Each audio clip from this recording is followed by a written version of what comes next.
at Publix. Flushing the toilet at Publix.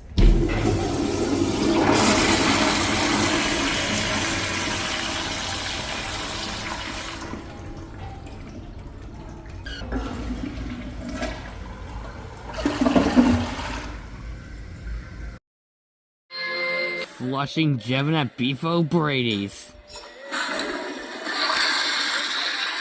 See ya, Jevin.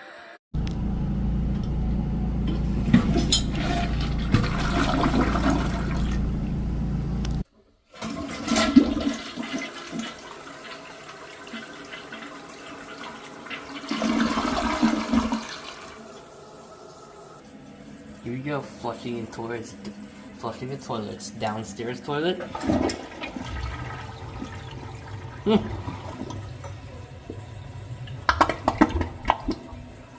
The reason it flushed like that because it's a bit clogged. And now for the upstairs toilet. This one actually flushes like this. Oh my gosh! What the heck? Why do I find this funny?